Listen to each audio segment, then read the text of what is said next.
माता की धरती से 501 रुपया आशीर्वाद चरण प्रति प्रणाम और सौ नमस्कार प्रणाम।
नाचत बाड़ी गावत बाड़ी होरिला की दादी है महलों की रानी अदाता हुए रंग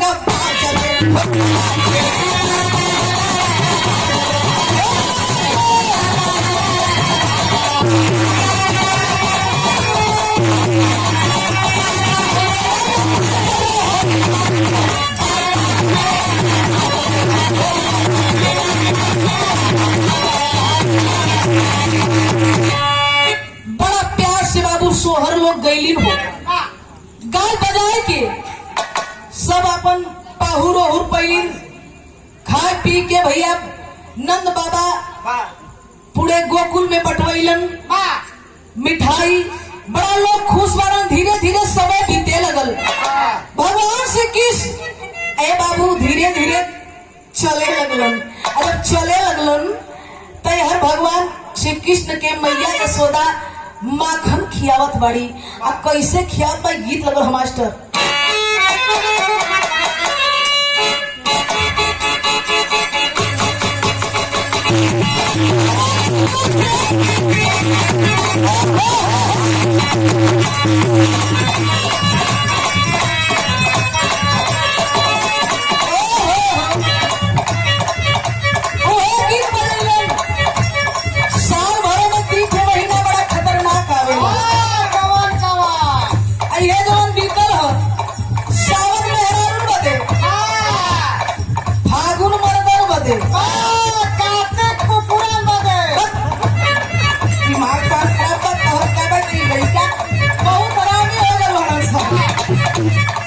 कुकुरा बिलारी को हो सके पूछ ले भाई अब होने का जमाना आई गो देखो फागुन का महीना बा कौनो देवर अपने भौजी के कहत बा अरे आवा आवा अरे आवा आओ रे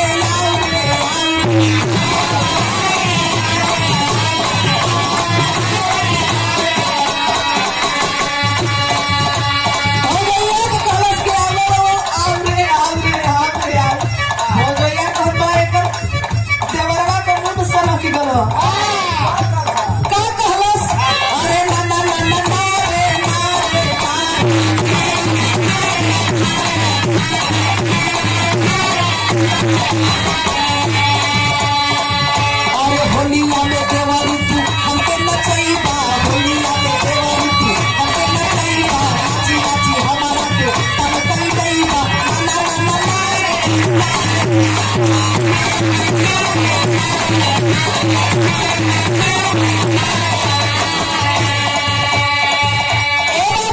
ई तो तर्ज बा लेकिन फर्ज में यहू से बढ़िया बा।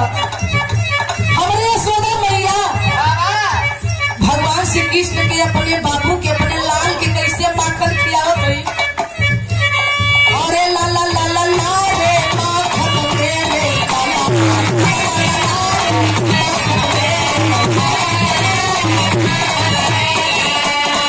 अरे ला ला ला ला ला रे माखन मेरे लाला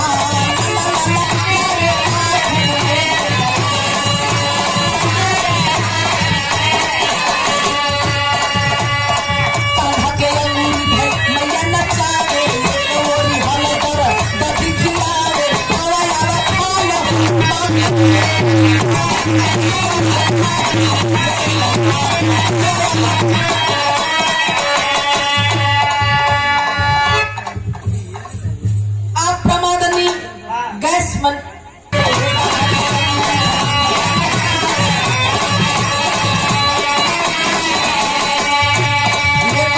हालत हर दधी खिलाए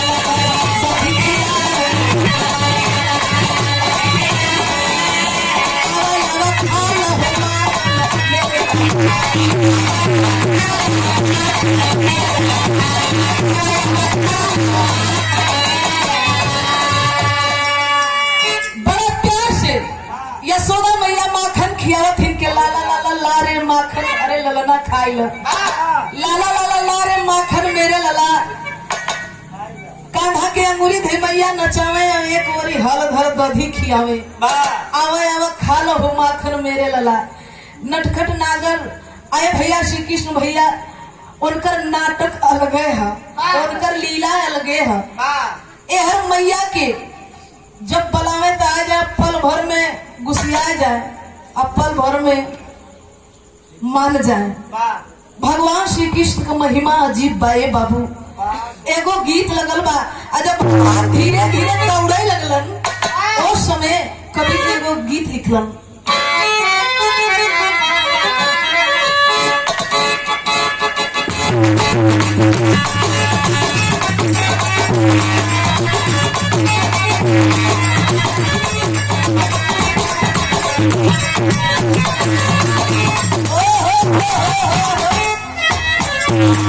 गीत बड़ी पुरानी गीत है।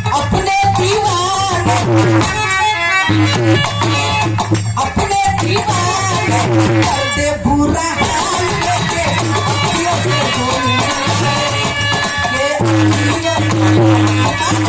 लड़की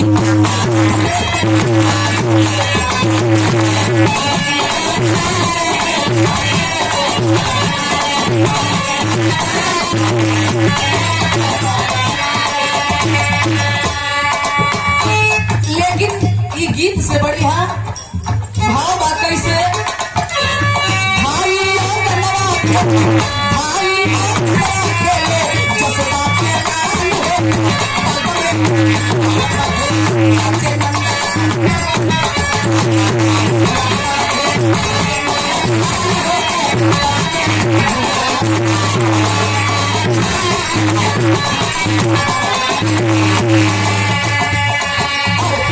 रोना छल में हंसना कभी फराते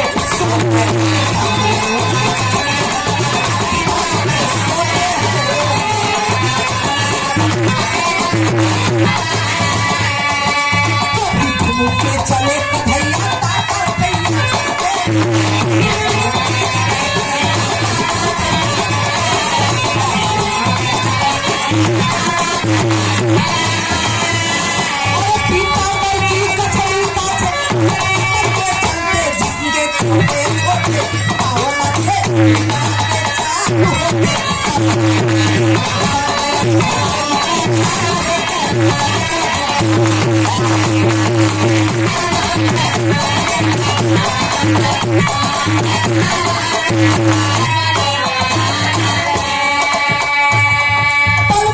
हंसना क्षण में रोना कभी धरा पे सोते हैं और कभी ठुमुक के चले कन्हैया ताता थैया करते हैं।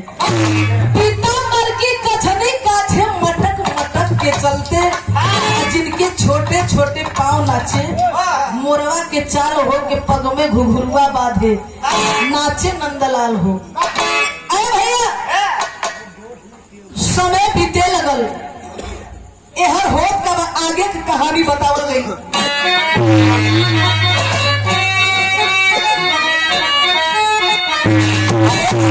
अरे मुरारी गिरधारी रसिया,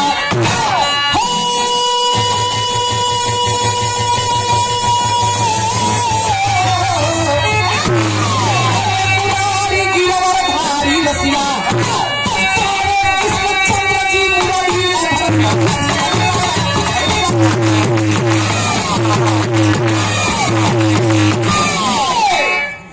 मुरारी गिरधारी रसिया, कृष्णचंद्र जी मुरली अधर सवारी। अरे भैया एहर भगवान श्री कृष्ण अपन लीला देखावत बाड़न। एक दिन भगवान भोलेनाथ के मन में जागल विचार जागल बा कि हम चल के भगवान श्री कृष्ण का दर्शन कर आई। अरे भैया एहर चल होने का तर्ज लगल हो मास्टर।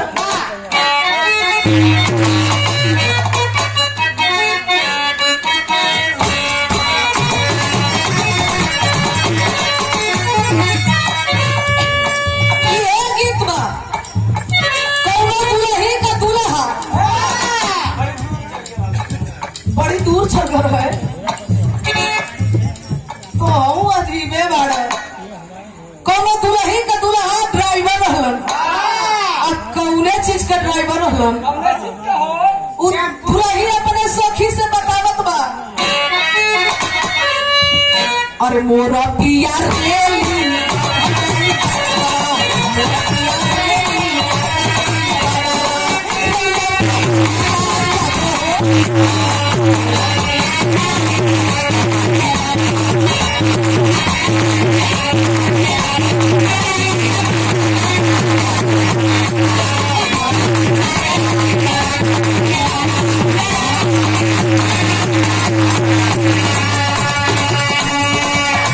लेकिन भैया यह भगवान भोलेनाथ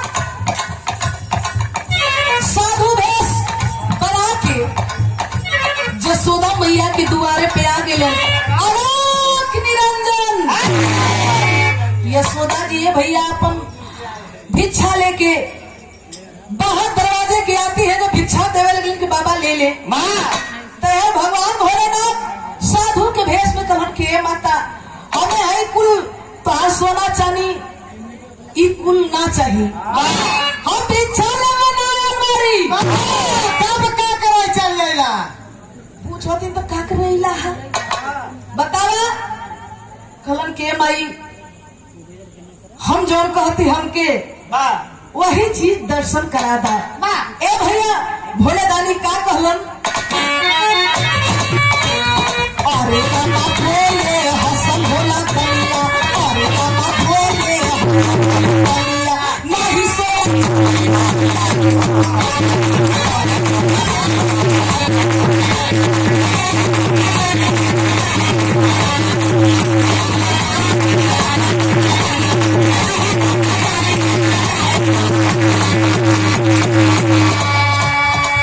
मैया दर्शन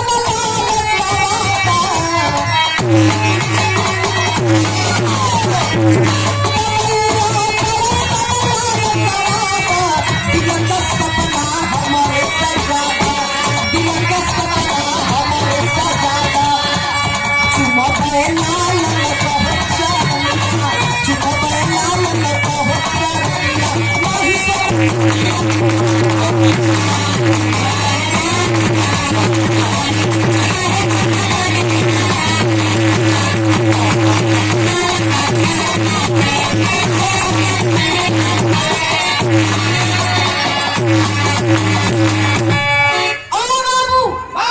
भगवान भोलेनाथ कहने लगे कि मैया हमें सोना चांदी ना चाहिए, अपने लाल का हमें दर्शन कराता। हम दर्शन के इच्छुक बड़ी बड़ी दूर से आल भाई, आपके बेटा का बड़ी नाम सुन ले भाई, एक बेर दर्शन करा दे।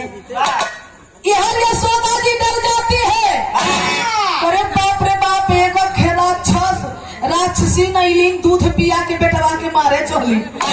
लगातार यो साधु भेष में कौनो राक्षसे बा। नहीं का टोना ही लगा दे। ई हम बेटवा देखाई हमरे कन्हैया के कहीं राक्षस खाए ना जाए, टोना ना लगाए दे। अरे ना ना ना ना हम ना देखाई। तबले नंद जी आ गईलन। नंद जी कहलन ये सोदा जी सबके एक भाव ना समझे के चाहिए। नंद जी खुश होके अरे नंद का भाग्य की फरमान ले भगवान नंदी नाच बजाए सुख में श्याम भोला जी लगिया सुख में श्याम भोला जी लगिया।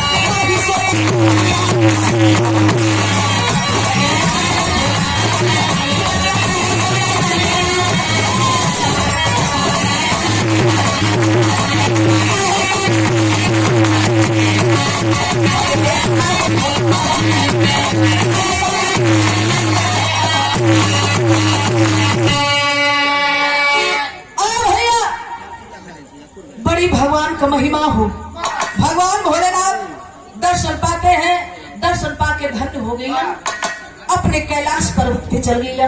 लेकिन यह भयंकर का बाबू आगे का कहानी बतावल गई।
जमुना किनारे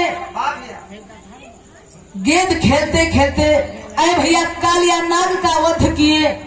उसके बाद यह भई का बाबू आधा लगे।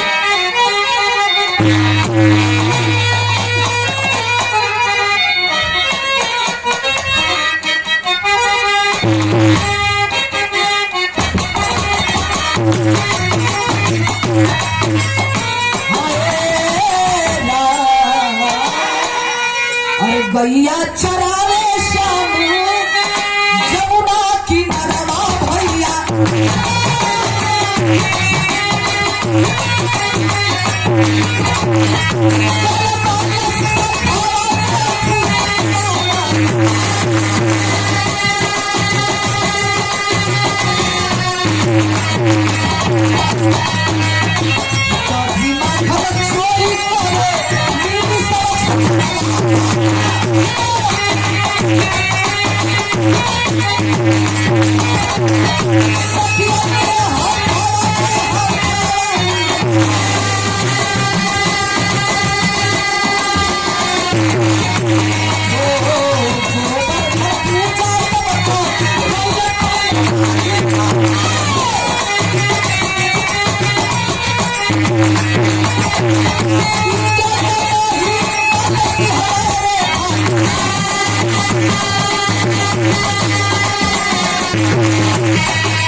बतावल गई। और भैया ये हर कालिया नाग को नाथे, उसके बाद गोवर्धन पूजा करौलन हो, इंद्र क्रोधित हो जाते हैं, जल बरसावे लगलन कि जहां हर साल हमार पूजा होत रहल, आज एक बालक के कहले पे आज ये हर गोकुल के लोग गोवर्धन पूजा करत हुआ, पर्वत का पूजा करत हुआ। अरे भैया जल बरसावे लगलन, इतना बारिश कैलन कि तहस नहस होए लगल, बाढ़ आ गई।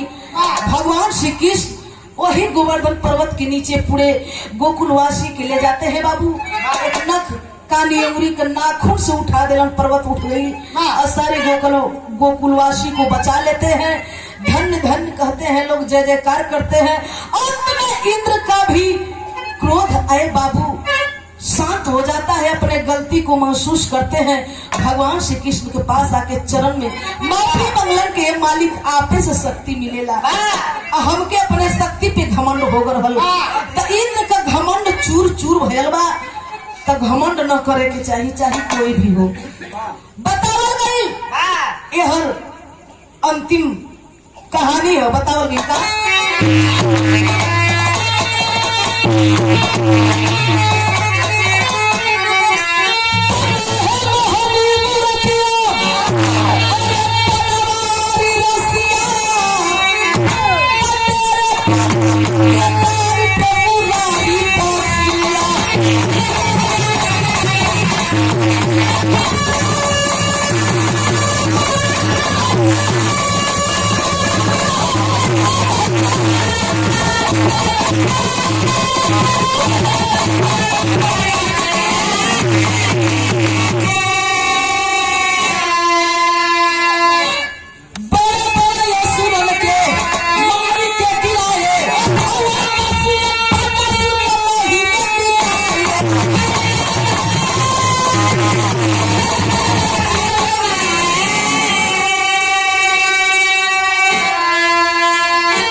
गिरेलन और